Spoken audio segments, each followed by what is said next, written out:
Hello बच्चों, let's see the question. Two coils have mutual inductance 0.002 henry. The current changes in the first coil according to the relation I equals I naught sin omega t, where I naught equals 5 ampere and omega equals 50 pi radian per second.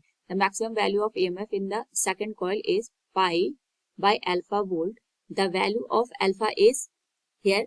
We have to find out the value of alpha. Now to answer this question, first we will discuss here the key concept, and here the key concept will be given as induced EMF in case of the mutual inductance. Mutual inductance का मतलब होता है एक coil में अगर हम यहाँ पे करंट को फ्लो कर रहे हैं, उस करंट की वजह से जो मैग्नेटिक फील्ड आएगा, अगर हम उसको यहाँ पे दूसरी कॉइल के साथ भी लिंक करवा दें तो यहाँ पे जो फर्स्ट कॉइल का मैग्नेटिक फील्ड होगा उसको चेंज करने पे जो सेकंड कॉइल है इसमें यहाँ पे EMF इंड्यूस हो जाएगा. And in case of the mutual inductance EMF की वैल्यू गिवन होती है, it is given as minus m into D I divided by D T. यहाँ पे जो माइनस साइन है बेसिकली ये लेंज लॉ की वजह से हमें ऑब्टेन होता है. क्वेश्चन के अकॉर्डिंग हमसे यहाँ पे मैक्सिमम वैल्यू ऑफ EMF पूछी गई है.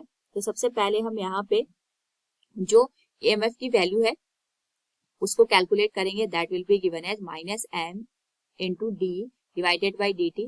आई की जो वैल्यू आएगी according to the question it is given as I not sine omega T के बराबर. इसका डिफरेंशिएशन अगर हम कर दें तो हमारे पास जो वैल्यू बनेगी that will be given as minus m.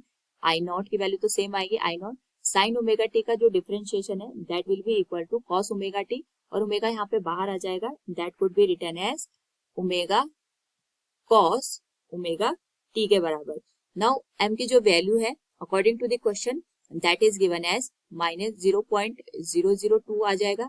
I not हमें यहाँ पे मैक्सिमम वैल्यू को इंडिकेट कर रहा है, तो क्वेश्चन के अकॉर्डिंग जो आई नॉट की वैल्यू है वो 5 एम्पियर है. ओमेगा की वैल्यू 50 पाई रेडियन पर सेकेंड है, तो ये आ जाएगा 50 पाई रेडियन पर second, and this will be given as cos omega T.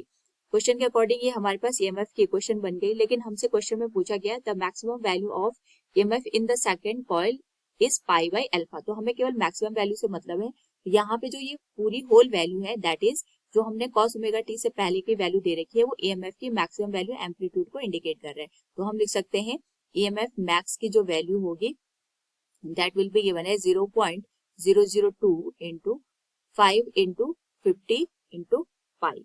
Solve करने पे हमारे पास जो ये वैल्यू बनेगी that will be given as pi by 2 volt के बराबर. नाउ यहाँ से क्वेश्चन के अकॉर्डिंग हमारे पास जो वैल्यू है that is pi by alpha volt के बराबर. इसको हम इक्वेट करेंगे पाई बाई 2 वोल्ट के साथ, तो कंपैरिजन करने पे अल्फा की जो वैल्यू बनेगी that will be equal to 2. So from the given question we can say value of alpha is 2. Hope all you understood it. Thank you and best of luck.